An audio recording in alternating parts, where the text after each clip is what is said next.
একটি ছোট্ট মেয়ের প্রাণ যদি কিছুটা যত্ন সহকারে কিছুটা দায়িত্বের সাথে চিকিৎসা করা হতো তাহলে হয়তো বাঁচানো যেত। অথচ চিকিৎসকের অবহেলায় নিভে গেল 9 বছরের একটি নিষ্পাপ প্রাণ।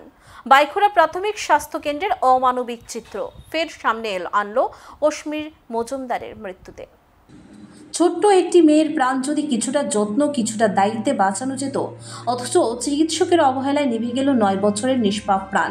বাইখুড়া প্রাথমিক স্বাস্থ্য কেন্দ্রের অমানবিক চিত্র ফের সামনে আনলো অশ্মি মজুমদারের মৃত্যু। চরকবাই মধ্যপাড়ার এক টুকরো প্রাণ ছিল অশ্মি মজুমদার। 9 বছরের সেই খুকিটি সেদিনও খেলছিল অন্য দিনের মতোই। হঠাৎই বিষাক্ত কিছু কামড় দেয় তার শরীরে। আতঙ্কিত বাবা মা ছুটে আসেন বাইখুড়া প্রাথমিক স্বাস্থ্য কেন্দ্রে, বাঁচাতে চান তাদের সোনামণিকে।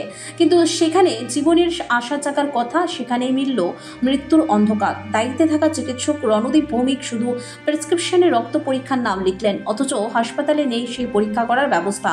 হাতে গোনা কয়েকটি ইনজেকশন দিয়ে বাড়ি পাঠিয়ে দিলেন অশ্মিকে। কিন্তু বাড়ি ফিরেই পাল্টে গেল সবকিছু। ছোট্ট অশ্মির শরীরে ধীরে ধীরে কালো হতে শুরু করলো। তার নিঃশ্বাস ভারী হয়ে এলো। অসহায় পরিবার আবার ছুটে গেল বাইখুড়া হাসপাতালে। তখন রেফার করা হলো শান্তিরবাজার জেলা হাসপাতালে। সেখানে পরীক্ষা করে ধরা পড়লো বিষক্রিয়া ছড়িয়ে পড়েছে শরীরের রক্তে। তারপর জিবি হাসপাতালে নেওয়ার পথেই নিভে গেল অশ্মির প্রাণ। অশ্মির মৃত্যু শুধু এক পরিবারের কান্না নয়, গোটা চরকবাইয়ের শোক। মানুষের প্রশ্ন, যদি শুরুতেই সঠিক চিকিৎসা হতো আজকে বেঁচে যেত না ছোট্ট অশ্মি? স্থানীয়দের ক্ষোভ, শুধু চিকিৎসক নন, বাইখুড়া স্বাস্থ্য কেন্দ্রই আজ মৃত্যু ফাঁদে পরিণত হয়েছে।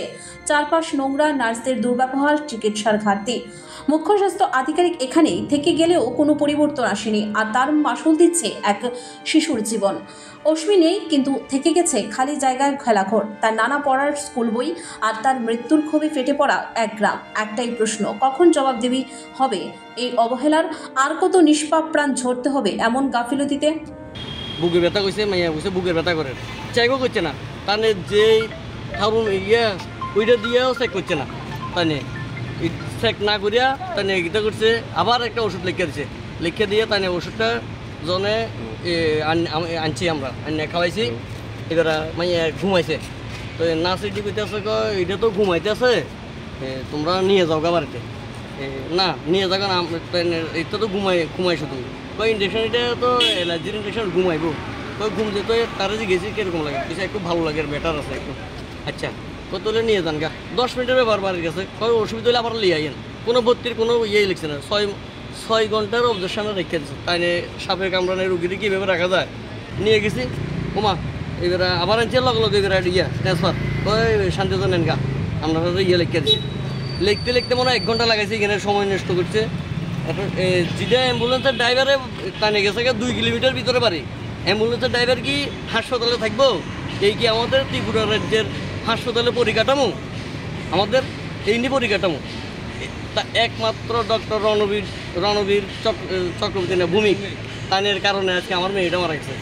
আমি চাই ভবিষ্যতে আদৌ কারুর যাতে আমার মতো অসহায় বাবার মতো বুক খালি যাতে না হয়। 10 বছর আমি কষ্ট করে আমার মেয়ের পালছি, 10টা বছর আমার মেয়ের আমি কষ্ট করে বুক ফাইটটা যেতেছে আমার।